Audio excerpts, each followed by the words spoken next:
Oi, gente, tudo bem? Bom dia de novo. Vamos dar continuidade aí ao nossa matéria, né? Falar sobre essa questão do território, ó, de como é que a gente vai entender, né, o Brasil. Nosso capítulo já é sobre isso, né? A questão do território brasileiro, tá bom? E a gente vai dar seguimento aí. Falamos um pouco sobre as extremidades, né, do Brasil, de norte a sul, de leste a oeste, tá? E a gente vai falar um pouco sobre a questão do território, né, e essa representação aqui no Brasil, como é que é, tá bom? Aí tá falando assim, território, representação e análise, né? O município onde você vive, assim como o estado no qual você está inserido, faz parte de espaços maiores como o território brasileiro e o continente americano, né? Cada um desses espaços pode ser representado por um mapa. De acordo com a dimensão de cada um deles, utiliza-se uma escala cartográfica, a gente já deu uma olhadinha em escala também, né? Apropriada para representá-los. Então, ó, por exemplo, aqui, ó, nessa partezinha aqui do mapa, ó, tá vendo?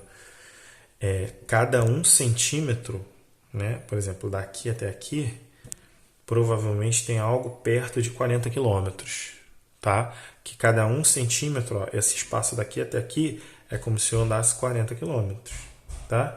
A escala informa em que proporção a representação está reduzida em relação à realidade, ou seja, ela estabelece uma relação de proporcionalidade, né, entre a área representada e a área correspondente na realidade.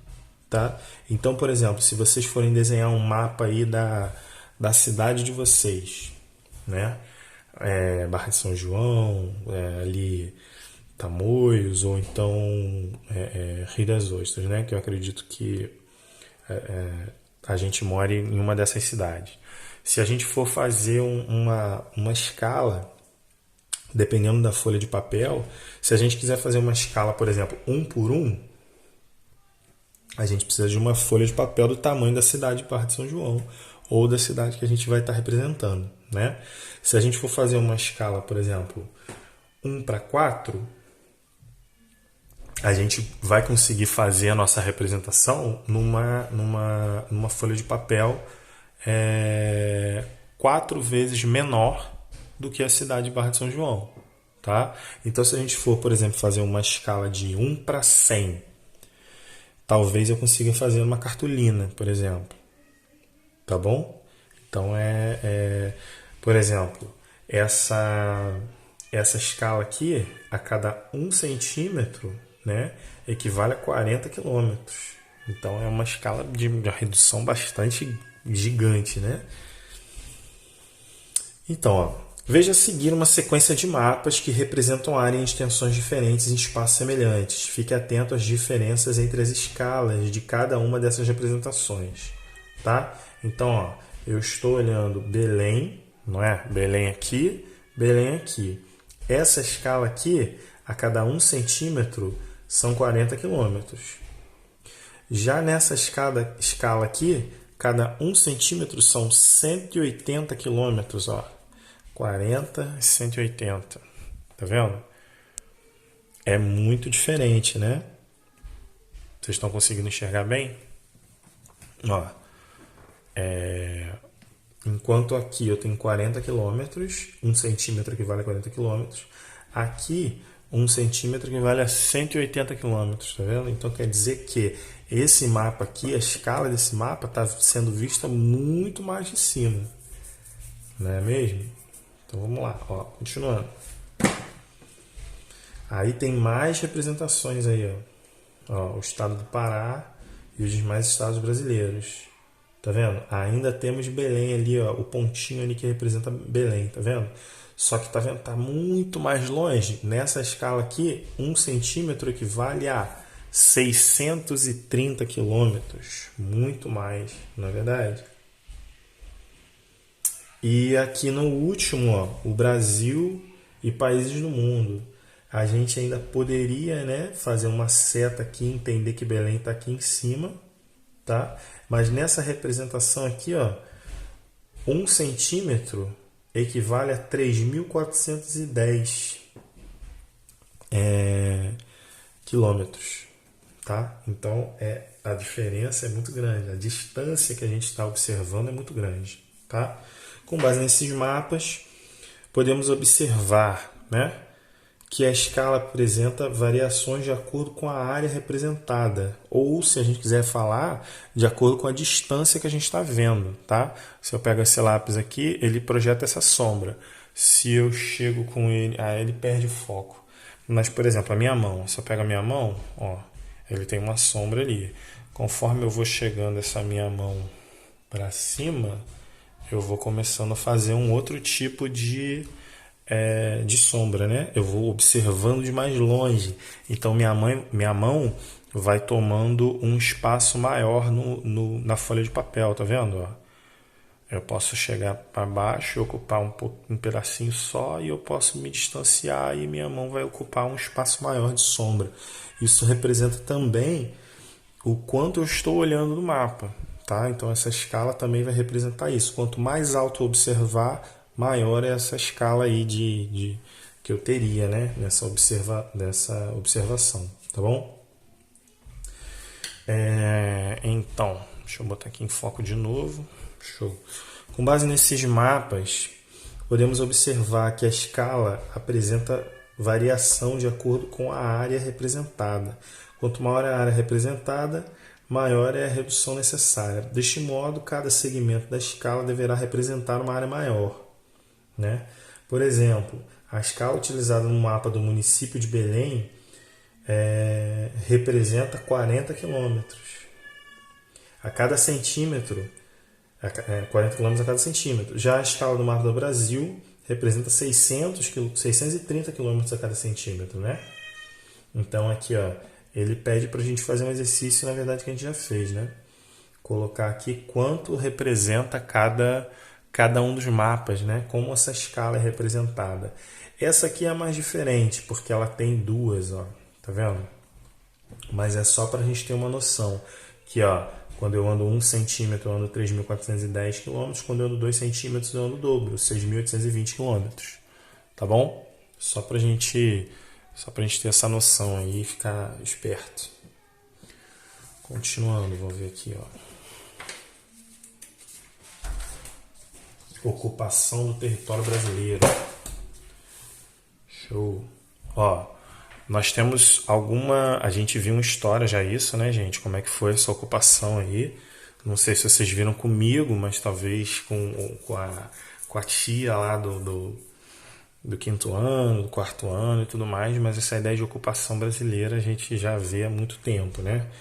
Então, ó, no início, no século XVI, ao desembarcarem pela primeira vez em terras que posteriormente se tornariam o território brasileiro, né? Era uma terra desconhecida pelos portugueses. Os portugueses encontraram vários povos que há muito tempo habitavam essas áreas. Entre o século XVI e XIX, a imensa ocupação e organização do território brasileiro decorreram do desenvolvimento de sucessivas atividades econômicas. Com isso, houve a demarcação das fronteiras nacionais e também o povoamento de áreas ainda pouco ocupadas. Veja nos mapas a seguir o processo de ocupação do território brasileiro. Tá? Esse primeiro mapa aqui, ó, tá falando dessa primeira ocupação. Ó. Nós tínhamos aqui, ó, essa linha pontilhada é o Tratado de Tordesilhas. Vocês já devem ter ouvido falar disso aí, né? Tratado de Tordesilhas, um acordo entre Portugal e Espanha para ver até onde Portugal podia ir, tá? Portugal vai manter isso aí, né? O Brasil já tem um nome Terra de Brasílias, nesse momento aí, onde o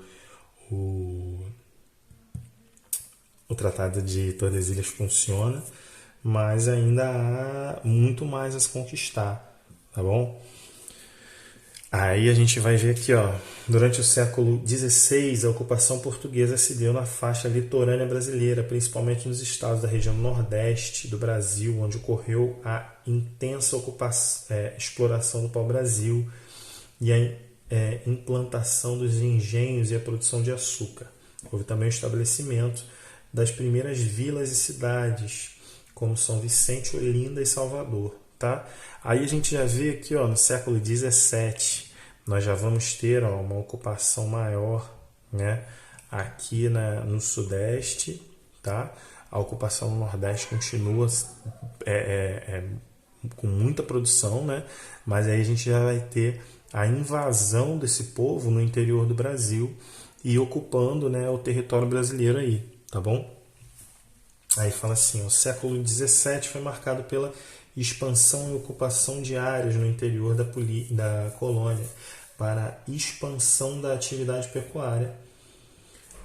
As criações de gado bovino passaram a ocupar áreas cada vez maiores, nas quais o cultivo de cana-de-açúcar representava baixa produtividade.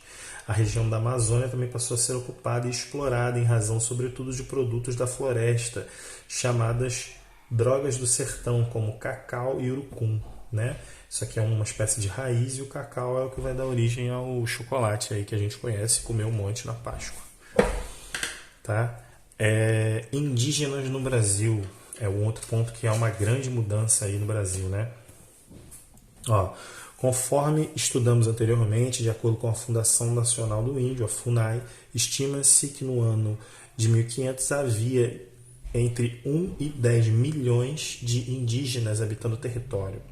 Eles estavam divididos em cerca de 1000 povos e representavam diferentes línguas, crenças, hábitos alimentares, além de organização social e física das aldeias, né? A região que eles ocupavam, a hierarquia que eles representavam e tudo mais, tá?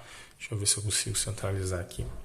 Ao longo dos anos, muitos indígenas deixaram suas aldeias, abandonando parte de seus costumes, crenças e tradições, e foram viver nas cidades em busca de trabalho e dos diferentes produtos e serviços existentes nos centros urbanos, né? Aquelas cidades que começaram a ser feitas lá no início da colonização ainda, né? No entanto, grande parte da população indígena ainda vive em aldeias distribuídas pelo território brasileiro, tá? No ano de 2010, de acordo com o Instituto Brasileiro de Geografia e Estatística, o IBGE, a população indígena era de aproximadamente 818 mil habitantes, que representava apenas 0,42% da população. Tá?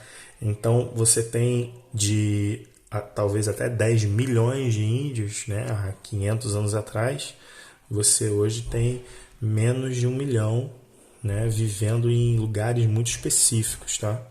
Que no caso vai ser a reserva do Xingu, principalmente, né? Então, aí aqui, ó, território brasileiro, ocupação no século XVIII. Aqui nós tínhamos esse tipo de produção, né? Aqui, falando das atividades mineradoras, né? Na verdade, é uma continuação dos outros quadrinhos, né, gente? Uma continuação dos outros quadrinhos no século XVIII e no século XIX, tá? Se a gente fosse fazer uma progressão hoje no século XX, nós veríamos essa região aqui, ó, ocupada com questões agrárias, essa região aqui iniciando um processo, né, de ocupação industrial e turismo, né? Aqui a Zona Franca de Manaus, né, uma atividade industrial também muito forte, e o Sudeste muito produtivo na questão industrial. Isso se a gente fosse falar do século XX, tá, gente? Mas por último fala assim, ó, foi no século XIX que o Brasil se tornou independente de Portugal, né? Século XIX simboliza 1801 a 1900, tá, gente? Né? 1822 vai ser a independência do Brasil aí, né? A Carta de Alforria, e o Brasil só vai ser visto como independente realmente, acho que 2 ou 3 anos depois, tá bom? Aqui, ó. Na produção agrícola, o café passou a ser o principal produto brasileiro e a cultura do algodão na Caatinga, assim como a exploração da borracha no Amazonas, também se fortaleceu nesse século. Houve o fortalecimento da integração entre várias partes do território. Então, esses territórios, norte, sul, né, o Nordeste, o Sudeste e o Centro-Oeste começaram a se integrar um pouco mais, tá? Mas isso só vai acontecer de verdade mesmo no século XX, e não no século XIX, ó. Século XIX não, vai acontecer no século XX, tá bom?